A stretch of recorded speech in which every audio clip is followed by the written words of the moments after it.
أيها الذين آمنوا استعينوا بالصبر والصلاة إن الله مع الصابرين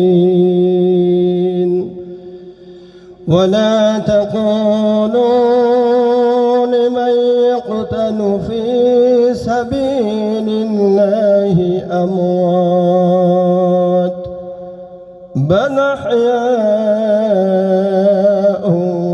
ولكن لا تشعرون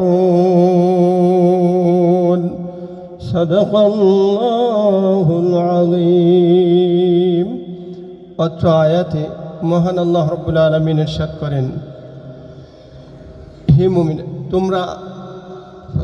তোমরা আমাকে স্মরণ করো, আমিও তোমাদেরকে স্মরণ করব। আর হে মুমিনেরা, তোমরা নামাজ এবং ধৈর্যের মাধ্যমে আমার কাছে সাহায্য প্রার্থনা করো। নিশ্চয়ই আল্লাহ রাব্বুল আলামিন ধৈর্যশীলদের সাথেই অবস্থান করেন। আল্লাহর পথের শহীদ যাহারা, তোমরা তাহাদেরকে মৃত বলো না, বরং তাহারা জীবিত, যাহা তোমরা জানো না। বারাকাল্লাহু লানা ওয়া লাকুম ফিল কুরআনিল আযীম। আসসালামু আলাইকুম ওয়া রাহমাতুল্লাহি ওয়া বারাকাতুহু। أيها الذين آمنوا استعينوا بالصبر والصلاة إن الله مع الصابرين ولا تقولوا لمن يقتل في سبيل الله أموات بل أحياء ولكن لا تشعرون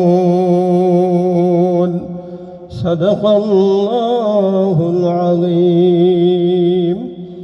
অত্র আয়াতে মহান আল্লাহ রাব্বুল আলামিন ইরশাদ করেন, হে মুমিন, তোমরা আমাকে স্মরণ করো, আমিও তোমাদেরকে স্মরণ করব। আর হে মুমিনেরা, তোমরা নামাজ এবং ধৈর্যের মাধ্যমে আমার কাছে সাহায্য প্রার্থনা করো। নিশ্চয়ই আল্লাহ রাব্বুল আলামিন ধৈর্যশীলদের সাথেই অবস্থান করেন। আল্লাহর পথের শহীদ যাহারা, তোমরা তাহাদেরকে মৃত বলো না, বরং তাহারা জীবিত, যাহা তোমরা জানো না। বারাকাল্লাহু লানা ওয়া লাকুম ফিল কুরআনিল আযীম। আসসালামু আলাইকুম ওয়া রাহমাতুল্লাহি ওয়া বারাকাতুহু। أيها الذين آمنوا استعينوا بالصبر والصلاة